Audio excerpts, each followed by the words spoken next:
Class 11th chapter 1 है political science का। और मैं आपको यहाँ पे मोस्ट इंपॉर्टेंट क्वेश्चन कराने वाला हूँ। और अक्सर यही क्वेश्चन आपके पेपर में बार बार पूछे जाते हैं।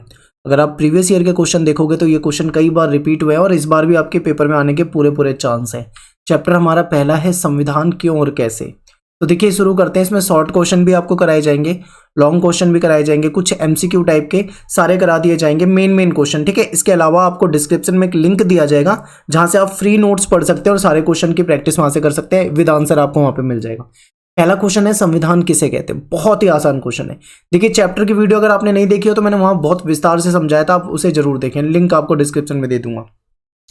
देखिए क्या होता है, संविधान क्या होते हैं, एक ऐसा लिखित दस्तावेज है। संविधान एक ऐसा दस्तावेज है जिसके तहत किसी देश में शासन व्यवस्था चलाई जाती है।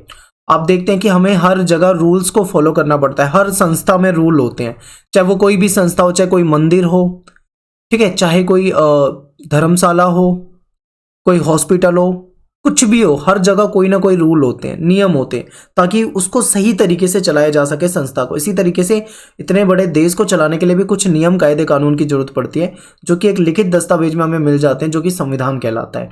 ठीक है, तो देखिए संविधान क्या है। संविधान एक ऐसा दस्तावेज है जिसके द्वारा किसी देश में शासन व्यवस्था चलाई जाती है। इसमें क्या होता है, इसमें नियम होते हैं, संविधान के अंदर कायदे होते हैं, कानून, सरकार की क्या शक्तियां हैं, सरकार के क्या अधिकार हैं, सरकार क्या कर सकती है, सरकार क्या नहीं कर सकती, हर चीज का बहुत विस्तृत वर्णन होता है संविधान के अंदर। दुनिया में दो तरह के संविधान माने जाते हैं, पाए जाते हैं। ठीक है, एक संविधान वो होते हैं जो लिखित होते हैं, एक होते हैं जो अलिखित होते हैं। भारतीय संविधान जो है एक दुनिया का सबसे बड़ा, भारत का संविधान दुनिया का सबसे बड़ा लिखित संविधान है। ये पॉइंट आपको बिल्कुल बिल्कुल याद रखते हुए चलने। आगे देखिए, भारत का संविधान जो है दुनिया का सबसे बड़ा संविधान है, बता दिया मैंने आपको। आगे देखिए, देश में सभी को, भारत जैसे देश में जहां पे संविधान को माना जाता है, देश में सभी को संविधान के दायरे में ही रहना पड़ता है। चाहे कोई कितना भी बड़ा आदमी हो, चाहे कोई आम इंसान हो, चाहे कोई बहुत बड़ा उद्योगपति हो, बिजनेसमैन हो, या कोई बहुत बड़ा नेता हो, या कोई सरकारी कर्मचारी हो, सभी को संविधान के दायरे में रहकर ही काम करना होता है। अगर कोई भी संविधान का उल्लंघन करता है तो उसको उसके लिए सजा दी जाती है। ठीक है, सभी को संविधान के दायरे में रहना पड़ता है। यदि कोई संविधान का उल्लंघन करेगा तो उसके लिए उसको क्या मिलेगी, सजा मिलेगी। तो ये बहुत ही सिंपल था। आई होप आपको संविधान अच्छे से समझ में आया होगा। चलिए आगे देखते हैं। अगला क्वेश्चन है कि भारत के संविधान का निर्माण, इसके बारे में समझिए। तो देखिए भारत का संविधान जो है, ये क्वेश्चन ऐसा आया हुआ था आपके पेपर में कि भारत के संविधान का निर्माण कब हुआ। तो भारत का संविधान हमारी संविधान सभा ने बनाया, ये पॉइंट याद रखें, संविधान सभा ने बनाया। ठीक है, इसे बनाने में 2 साल 11 महीने 18 दिन का समय लगा था। लगभग आप इसको 3 साल मान सकते हो, क्योंकि देखो 11 महीने 18 दिन का मतलब लगभग आप इसको टोटल कह लोगे 2 साल 11 महीने 18 दिन को 3 साल। भारतीय संविधान जो था 26 नवंबर 1949 को बन के तैयार हो गया था, यानी तैयार था बिल्कुल, लेकिन इसको लागू नहीं किया गया था पूरी तरीके से 26 नवंबर 1949 को।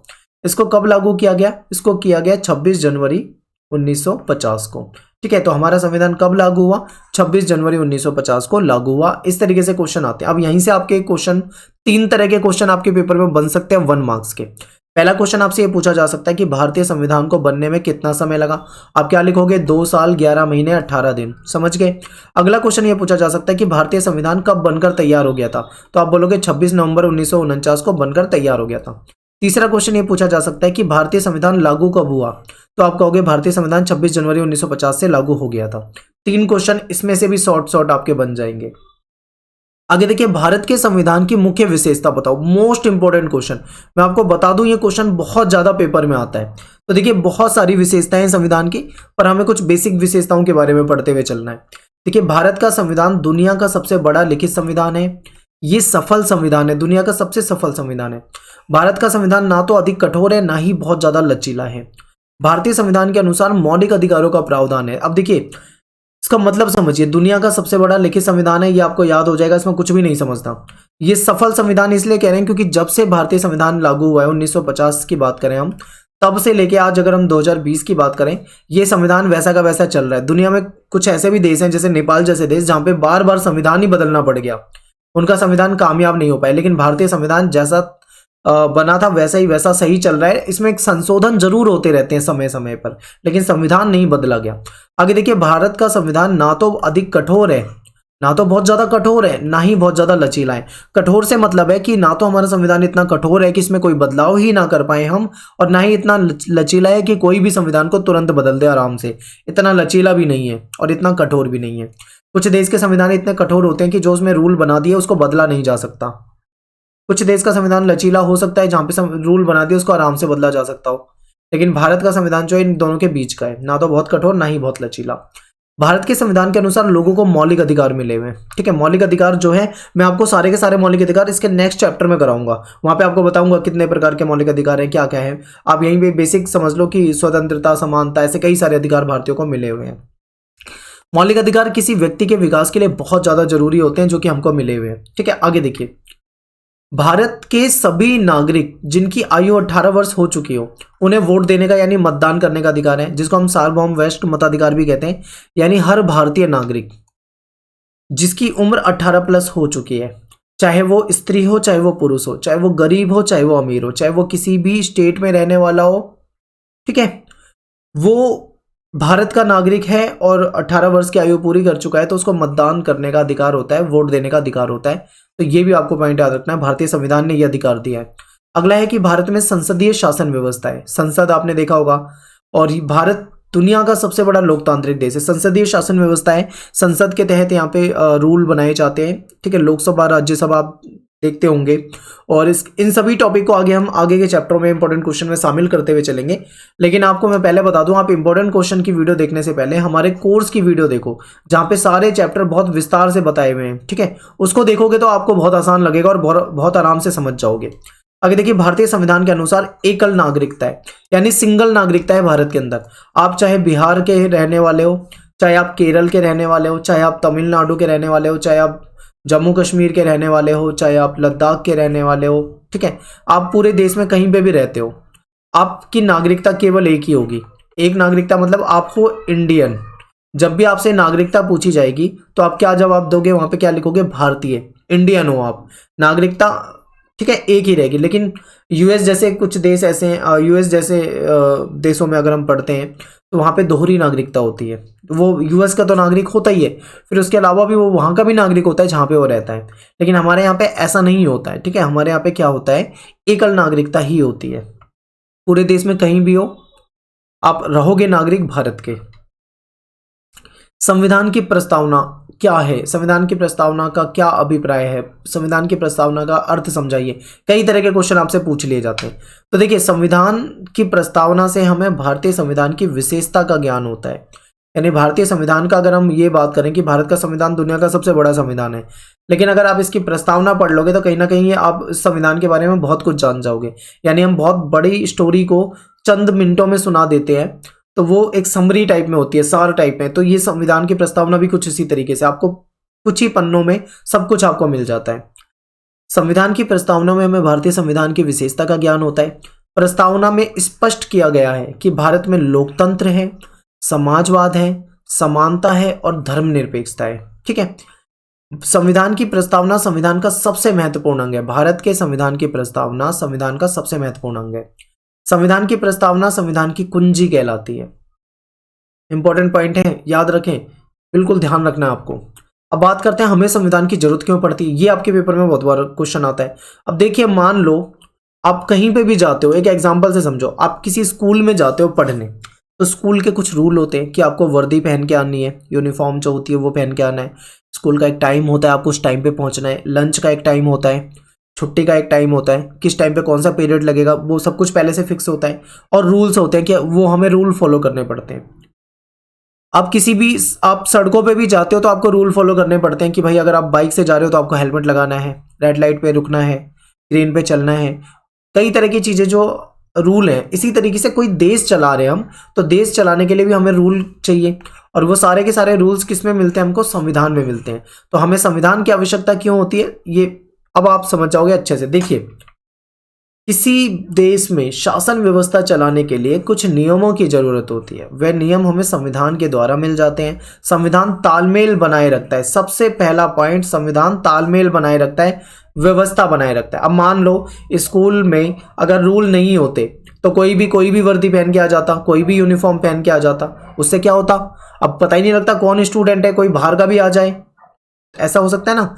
मान लो कोई लंच का टाइम नहीं है, कोई रिसेस का टाइम नहीं है, कोई वहां पे प्रेयर का टाइम नहीं है, कोई पीरियड नहीं पता लग रहा कब क्या है, पूरी व्यवस्था क्या हो जाएगी, बिगड़ जाएगी, कुछ भी नहीं समझ में आएगा, कब छुट्टी होनी है, कब कोई टाइम फिक्स ना हो, कोई रूल ना हो तो क्या होगा, सब कुछ उल्टा पुल्टा हो जाएगा।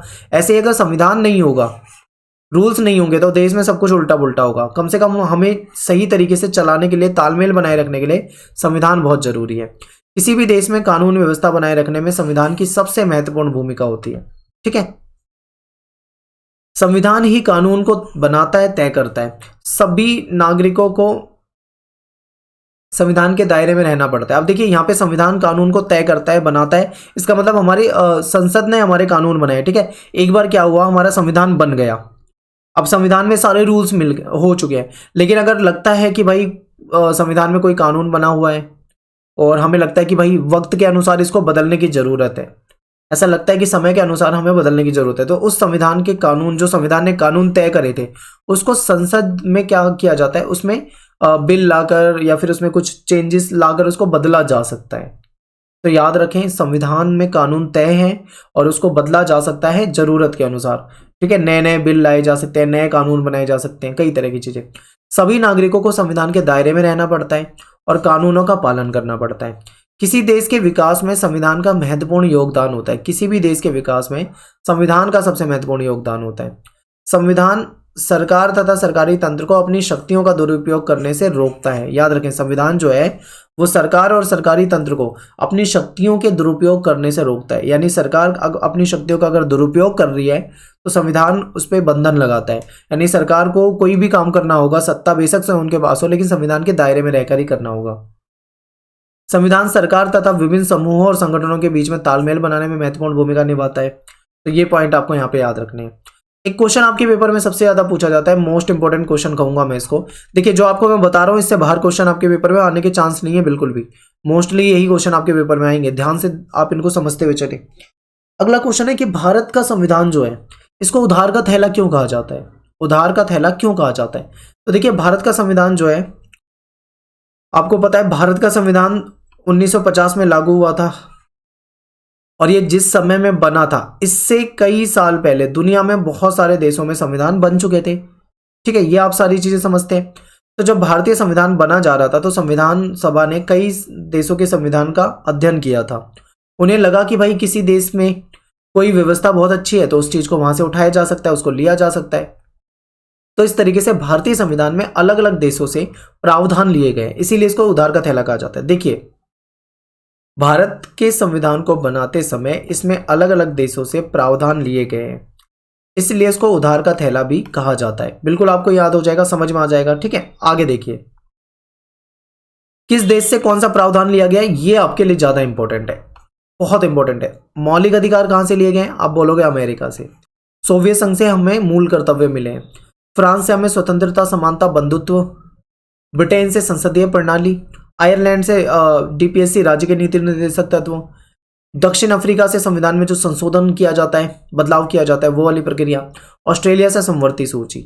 अब ये मैंने यहाँ पे कुछ ही बताया है, ऐसे अगर मैं यहाँ पे और लिखना चाहूँ तो यहाँ पे और भी बहुत सारे पॉइंट आएंगे, पर आपको इतने सारे पॉइंट याद नहीं करने हैं, आपको कुछ बेसिक पॉइंट ही याद करने हैं, आप उसे समझ सकते हो। ठीक है, विस्तार से जानने के लिए आपको जो लिंक दिया है डिस्क्रिप्शन में, आप वहां से नोट्स को जरूर पढ़ें।